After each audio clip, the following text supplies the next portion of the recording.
باب المدینہ اتاری کابینات کی شورا کے مشورے کے بعد جو تقسیم کاری کا سلسلہ ہوا تو 17 کابینہ جو ہیں وہ الحمدللہ اس کی بنائی جا چکی ہیں۔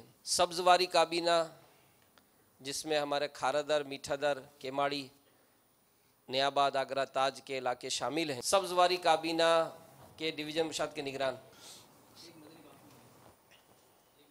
قاری سہیل کہاں کے ہیں؟ یہ وہیں سولجر بدر، ہمارے عبید بھائی الہلال سوسائٹی، فضیل بھائی مدنی کالونی، طارق بھائی کے پاس فیضان مدینہ، بلالی کابینہ، فرحان بھائی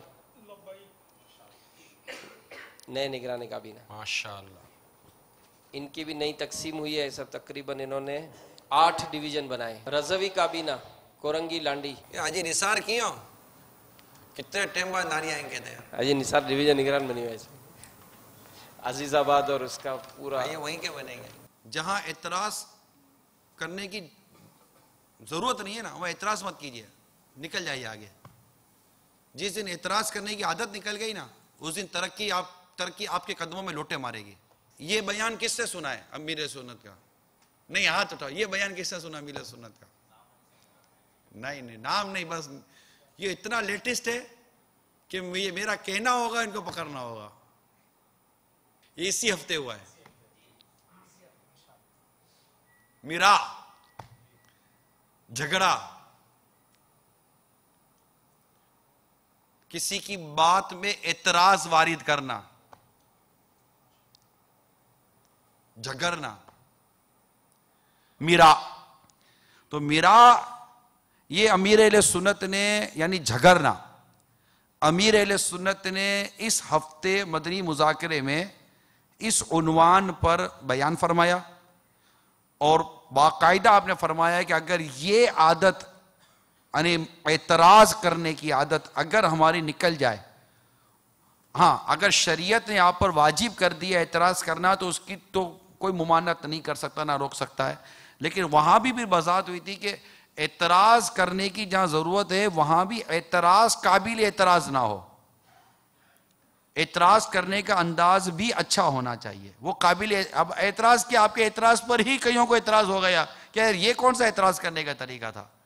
تو یہ مثال امام غزالی رحمۃ اللہ تعالی علیہ نے دی ہیں۔ اچھا، کون سی جلد میں یہ بیان؟ پہلے کتاب کا نام جی آپ بتائیے۔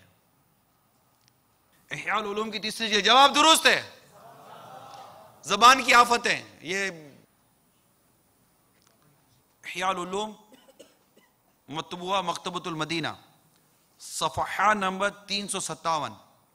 میرا کی تعریف یہ ہے کہ کسی شخص پر اس کے کلام عیب ظاہر کر کے اعتراض کیا جائے،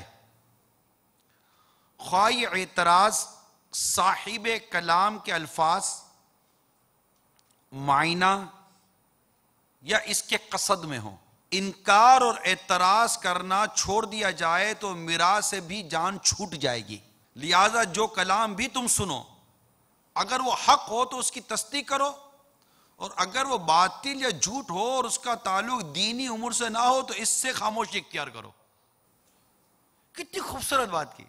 لہذا جو کلام بھی تم سنو، اگر وہ حق ہو تو اس کی تصدیق کرو، اور اگر وہ باطل یا جھوٹ ہو اور اس کا تعلق دینی امور سے نہ ہو تو اس سے خاموشی اختیار کرو۔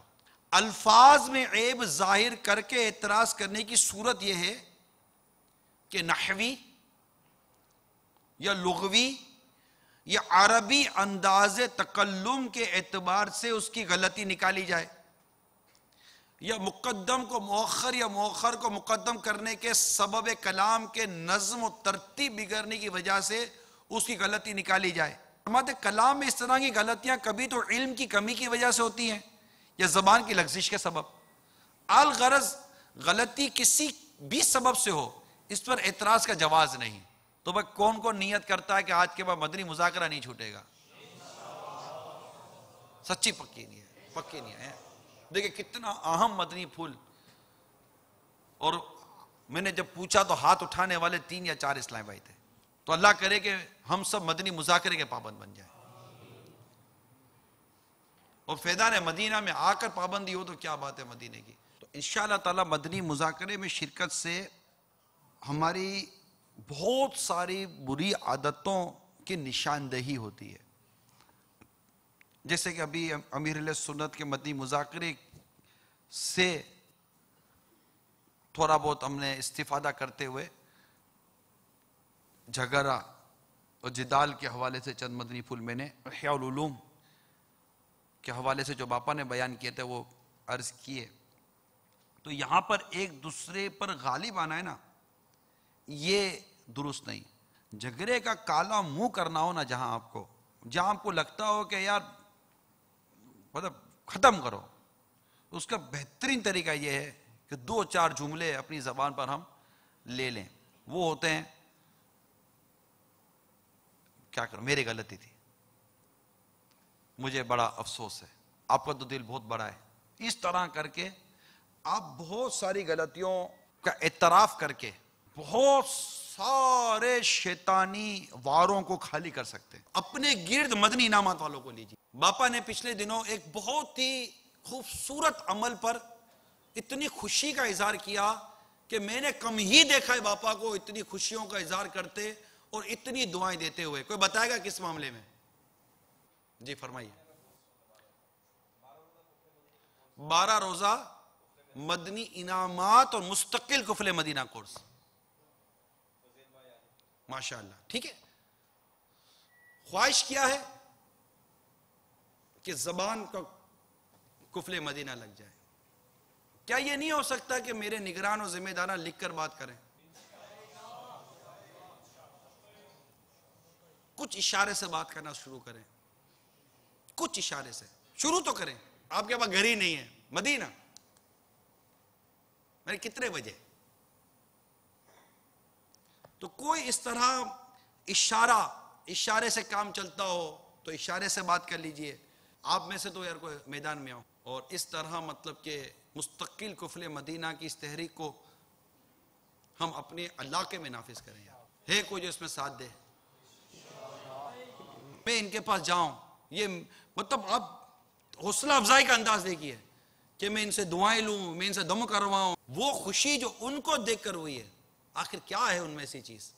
انہوں نے شرافت کی بنیاد پکڑ لی. زبان کی حفاظت، نظر کی حفاظت، بنیاد پکڑ لی. اگر یہ زبان قابو آ جائے، وہ بیٹھے ہیں اپنی زبان کو قابو میں کرنے کے لیے. ہم تو کیا قابو کرنے بیٹھے ہیں؟